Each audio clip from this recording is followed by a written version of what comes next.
সমস্ত নবী একরাম আলাইহিস সালাম সবাই নিষ্পাপ। ইব্রাহিম আলাইহিস সালামের রিওয়ায়াতের ভিতরে কেউ কে আজ পর্যন্ত বলছে ইব্রাহিম আলাইহিস সালাম নূহ আলাইহিস সালামের কাছে সন্তান চাইতে গিয়েছিল মাজারে? যায় না। তা আপনি যান কেন পীরের কাছে? আপনি আপনার সন্তানকে নিয়ে যান কেন? স্ত্রীকে নিয়ে যান কেন? এসব থেকে ফিরে থাকা এটা শিরক। আল্লাহ সুবহানাহু ওয়া তাআলা আমাদেরকে বোঝার তৌফিক দান করেন, আমিন। তাহলে এই শিরক থেকে আমরা ফিরে থাকবো।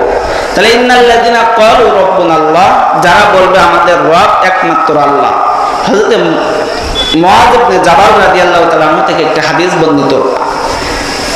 عن معاذ رضي الله تعالى عنه قال أوصاني رسول الله صلى الله عليه وسلم بعشر كلمات قال لا تشرك بالله شيئا وإن قتلت وحرقت। হযরত মুআয ইবনে জাবাল রাদিয়াল্লাহু তাআলা আনহু বলেন, আল্লাহর প্রিয় রাসূল সাল্লাল্লাহু আলাইহি ওয়াসাল্লাম আমাকে 10টি ওসিয়ত করেছেন। কয়টি ওসিয়ত? 10টি ওসিয়ত। 10টি ওসিয়তে আল্লাহ রাসূল সাল্লাল্লাহু আলাইহি ওয়াসাল্লাম সর্বপ্রথম বলেন বিআশরি কালিমাতিন ক্বালা লা তুশরিক বিল্লাহ শাইআন ওয়া ইন কুতিলতা ওয়া হুররিকতা।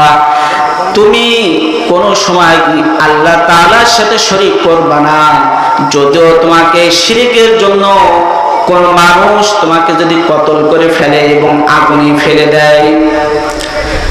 তা ইন্নাল্লাযিনা ক্বালু রাব্বুনাল্লাহ এই আয়াতের সাথে মিলান। আল্লাহ বলেন যারা বলে আমাদের রব একমাত্র আল্লাহ, সুম্মাস্তাকামু, এবং তার উপর অটল থাকে।